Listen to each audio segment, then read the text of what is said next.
Buenas tardes, yo soy Lucía Lozano Vicario, soy geriatra en el Hospital Universitario de Navarra, en Pamplona, y a continuación os voy a hablar sobre el delirium y la fractura de cadera. Este es el guión que voy a seguir para esta ponencia. Hablaremos en primer lugar sobre el impacto del delirium en la fractura de cadera y cuáles son los factores predisponentes y precipitantes de delirium, cómo identificar a los sujetos de alto riesgo y cómo abordar el delirium en el periodo pre, intra y posoperatorio. El delirium es un síndrome altamente prevalente en los pacientes de ortogeriatría. Se calcula que hasta el 51% pueden presentar delirium en algún momento del ingreso. Habitualmente se suele presentar en el posoperatorio inmediato, entre el segundo y el quinto día tras la cirugía.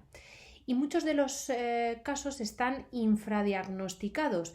Aproximadamente un tercio puede pasar desapercibido y también recordar que los pacientes con demencia y con deterioro cognitivo habitualmente son excluidos de los estudios, por lo que los datos posiblemente no sean muy fiables, estén infraestimados. Además, debemos destacar las importantes consecuencias que tiene para nuestros pacientes el presentar delirium. El delirium está relacionado con una mayor estancia hospitalaria, mayor incidencia de complicaciones durante el ingreso, como son la desnutrición, la deshidratación, el inmovilismo, las úlceras por presión, las neumonías por aspiración, las caídas y las iatrogenia. Además, también está relacionado con una alta tasa de institucionalización al alta, mayor deterioro cognitivo y funcional al alta, mayor riesgo de mortalidad y mayor gasto sanitario. Aunque un factor en sí mismo puede desencadenar delirium, habitualmente en nuestros pacientes se suele producir una interrelación compleja entre factores predisponentes que confieren vulnerabilidad y factores precipitantes que desencadenan el delirium, de tal manera que un paciente altamente vulnerable podría desarrollar delirium ante un estímulo muy poco intenso, como por ejemplo una medicación sedante. Sin embargo, un paciente robusto o poco vulnerable necesitará un estímulo muy intenso, como por ejemplo un ingreso en UCI, para desarrollar delirium. A la izquierda de la diapositiva podéis ver los principales factores predisponentes de delirium, como son la demencia, el deterioro cognitivo, la historia previa de delirium, la existencia de alteraciones neurosensoriales visuales o auditivas, comorbilidad, depresión, accidentes cerebrovasculares, abuso de alcohol y edad mayor de 75 años. A la derecha podéis ver los principales factores precipitantes, entre ellos los fármacos, drogas sedantes, psicofármacos principalmente, también alteraciones metabólicas, infecciones, cirugías y traumatismos. En este metaanálisis de Smith et al. Se identificaron los principales factores de riesgo para delirium en el contexto de fractura de cadera. En el preoperatorio resultaron ser estadísticamente significativos la edad del paciente mayor de 80 años, el estar institucionalizado, también la existencia de alteraciones cardiovasculares, insuficiencia cardíaca, accidente cerebrovascular, el tener demencia y depresión, también el tener alteraciones visuales y una clasificación anestésica grado 3-4. Por otro lado, en el intraoperatorio no se encontraron diferencias estadísticamente significativas en el tipo de anestesia y tampoco en la duración de la cirugía y la pérdida de fluidos durante la misma, pero en el posoperatorio sí que hubo una correlación estadísticamente significativa entre la aparición de infecciones, fundamentalmente neumonía e infección del tracto urinario, y la incidencia de delirium. Partiendo de esta base, se creó la escala o el instrumento DEAR, Delirium Elderly at Risk.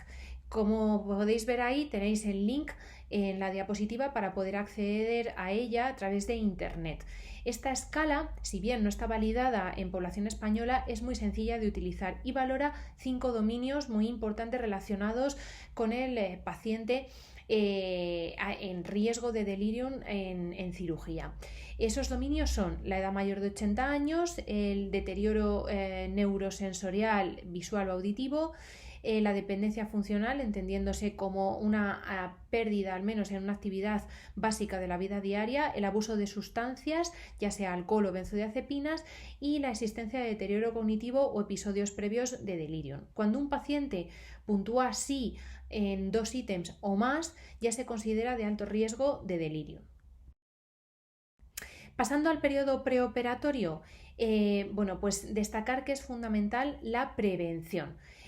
A día de hoy no hay evidencia de que la profilaxis farmacológica sea efectiva en la prevención del delirium, y además sabemos que en torno a un 30-40% de los casos de delirium son prevenibles. Por lo tanto, es fundamental identificar a los sujetos de alto riesgo para modificar su trayectoria cognitiva y funcional a través de la corrección de factores modificables, reduciendo la polifarmacia, reduciendo la carga anticolinérgica de nuestros pacientes, evitando benzodiazepinas e hipnóticos Z y reduciendo también su dosis si ya los utilizaban previamente.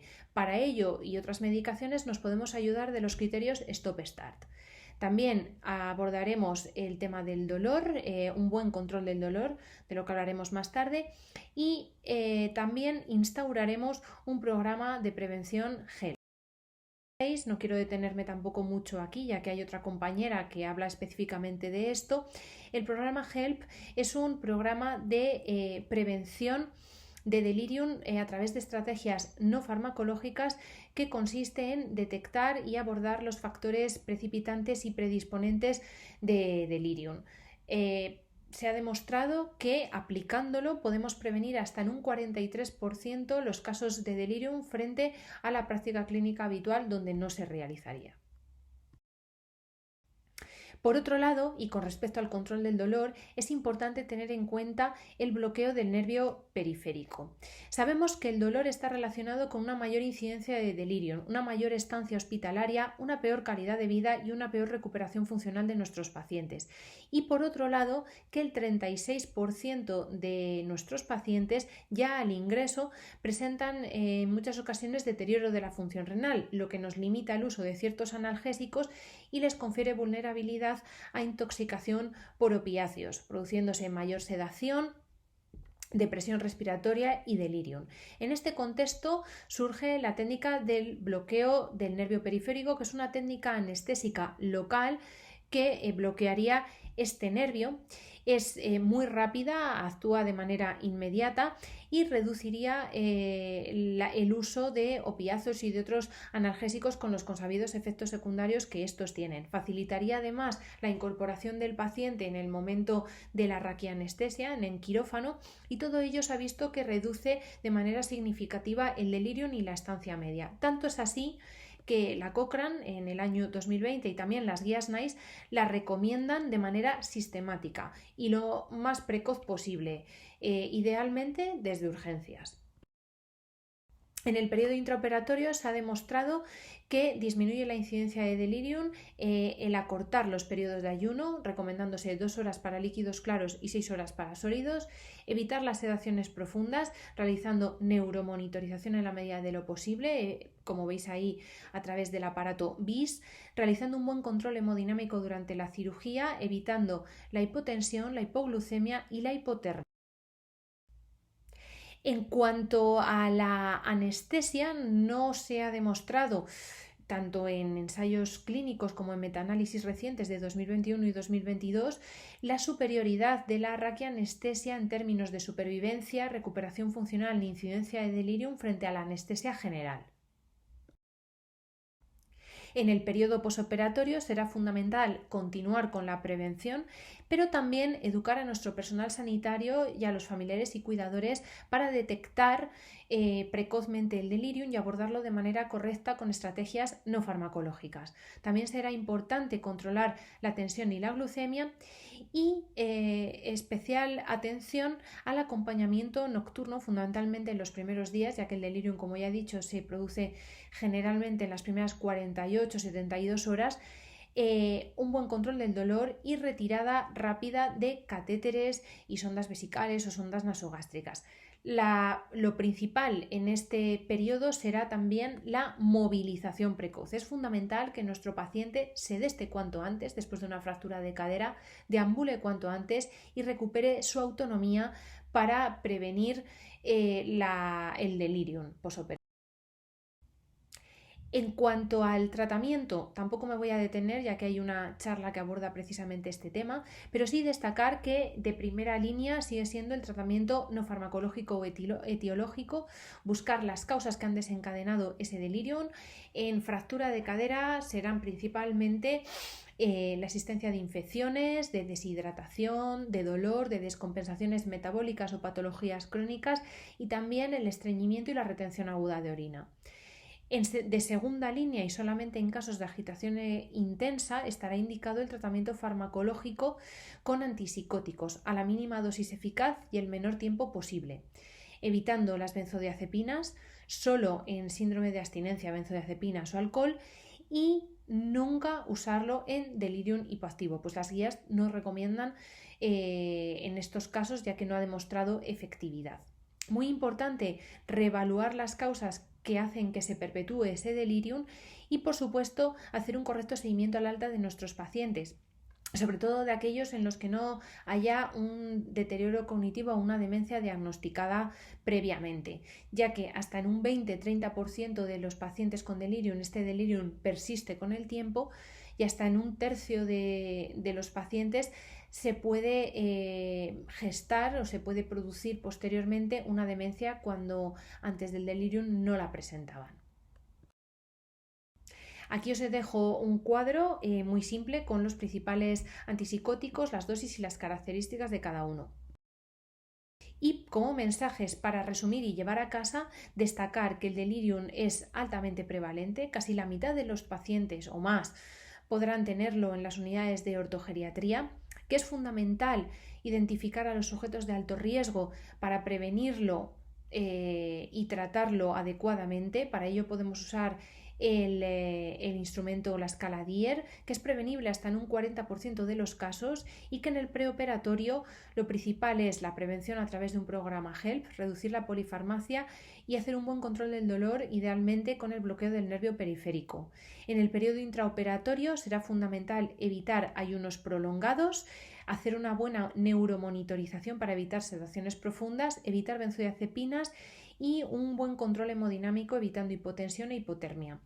En el posoperatorio, prevención también, pero fundamentalmente movilización precoz y retirada rápida de catéteres y sondas. Y una vez que está establecido el delirium, identificar las causas orgánicas que lo han desencadenado y tratarlas, y solamente usar antipsicóticos a dosis bajas y durante el menor tiempo posible, idealmente menos de una semana, en casos de agitación extrema en los que el paciente no puede ser reconducido con técnicas no farmacológicas.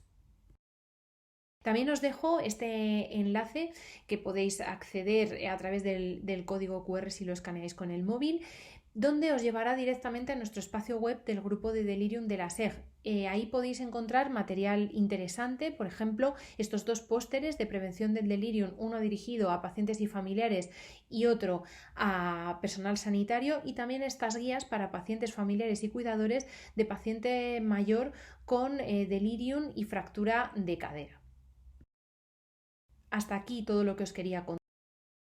Muchísimas gracias por escucharme y si queréis hacerme alguna pregunta estoy disponible ahora o enviándome un correo a lucia.lozano.vicario@navarra.es. Muchísimas gracias.